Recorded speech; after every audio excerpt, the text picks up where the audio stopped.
Hello everyone! As the title shows, this video is going to be about Sweden. Well said is the Kingdom of Sweden. The capital of Sweden is Stockholm, and we should talk about the borders that has Sweden because a difference from Denmark, Sweden is bigger, so it occupies more territory, no? Well, um, to the east, Sweden has borders with Finland and with Norway at north, and also has borders with Norway on the west.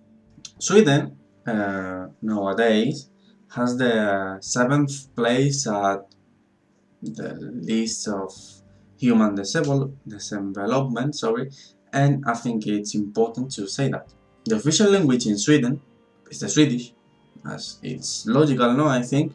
Well, but it also Sweden recognizes another languages. The most important are the Finnish, the Sami, the Romani, and the Yiddish.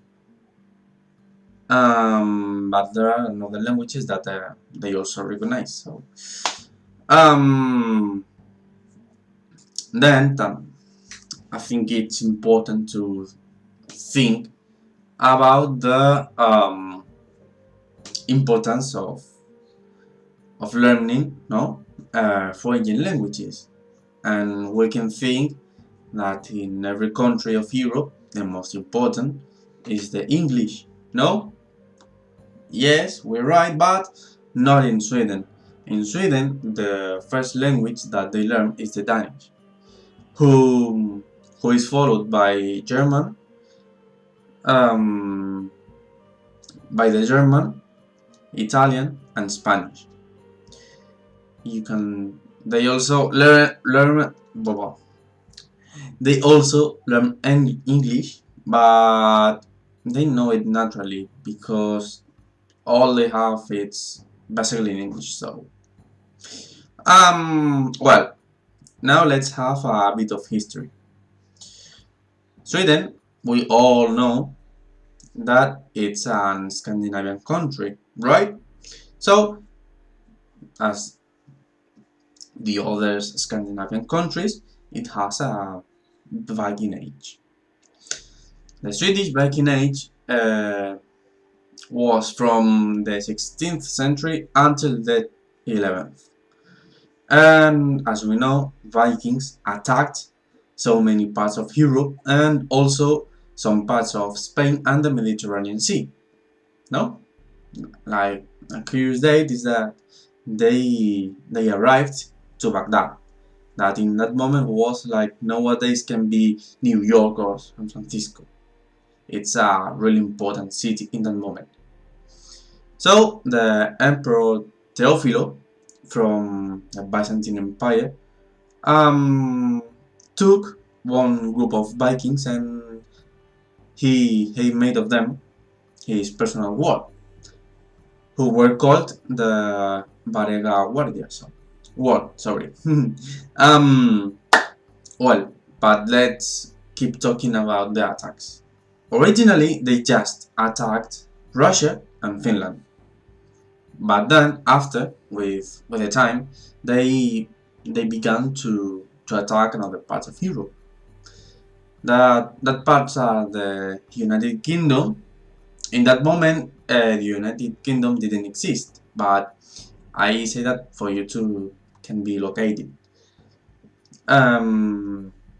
They attacked the United Kingdom, and more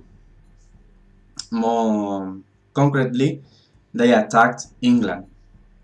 They also attacked some parts of France, as for example can be Normandy.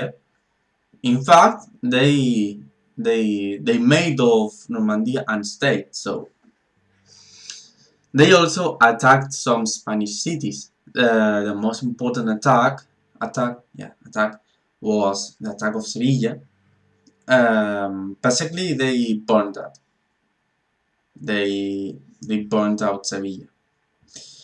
They also tried to attack Rome and another Italian cities, and that's it. That that that were the most important attacks. But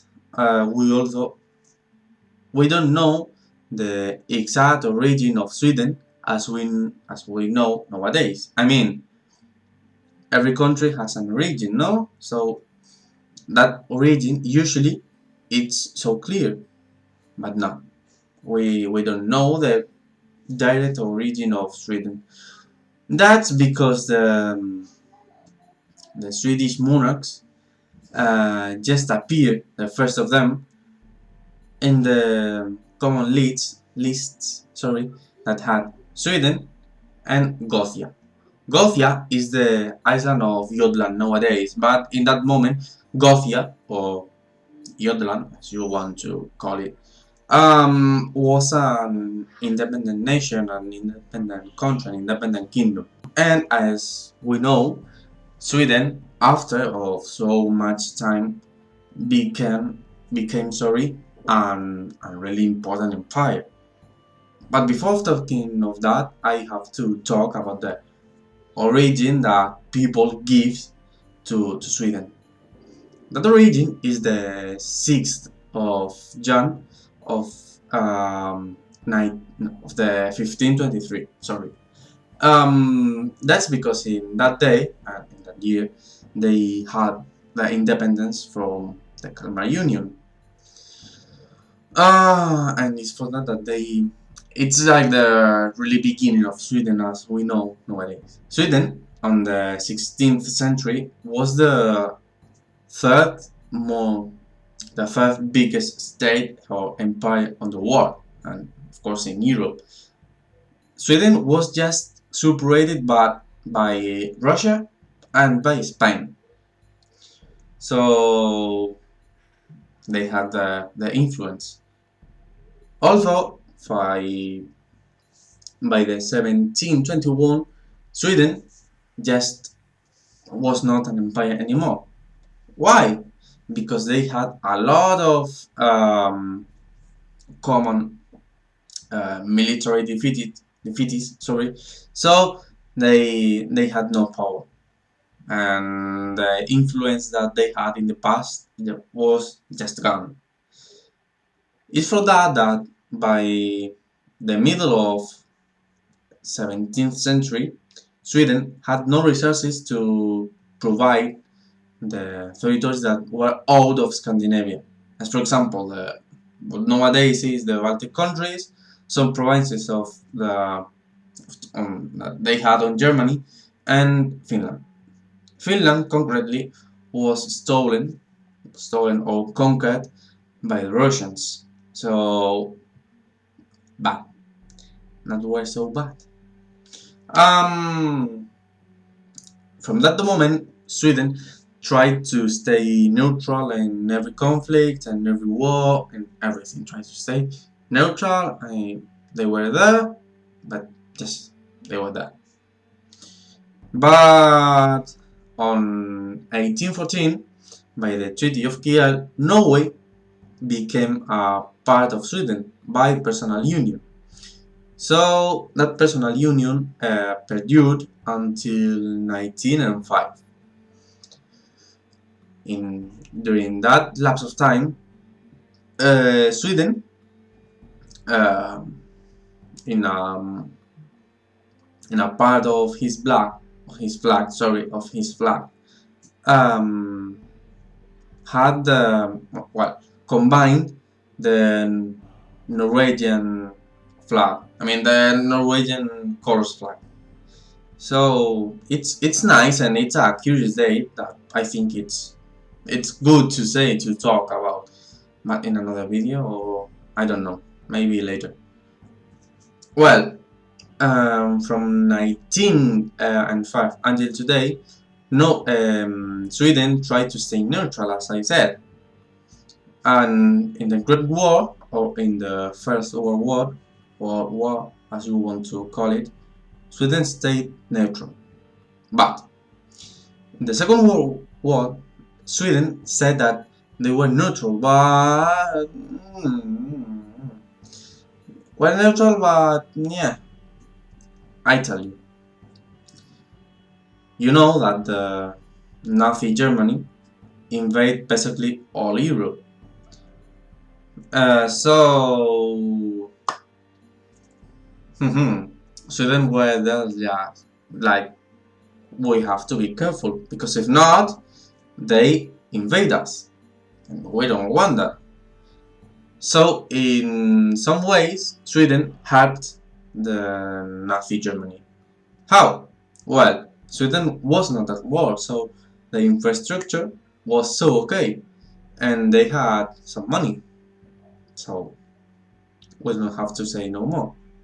But by 1943, when it was so clear that Nazi Germany was going to last, Sweden made welcome refugees politics. So some Jews of all of Europe could go to Sweden to escape from the Nazis. Some people say that Sweden could have done more things, but this is just an informative video. So, well, once the Second World War finished, Sweden, by the time, had the danger of the Soviet Union.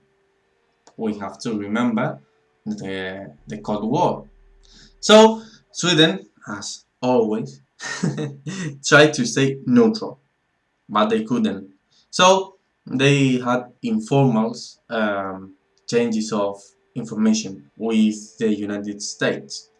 And by the time Sweden changed his politics by changing their neutrality to a low conflictivity politics. More or less it's the same, but with a few differences. Well, by the time Sweden joined the OTAN, and finally Sweden joined the European Union, but they kept with Swedish krona. It's his money. They don't use the euro. And well, with that, sorry, with that, this video comes to its end. So sorry, but I'll be making more videos. So if you're liking my videos and if you've liked that video, you just have to give me a really great like, to turn on the notifications, and of course you have to share with your friends, please. Bye.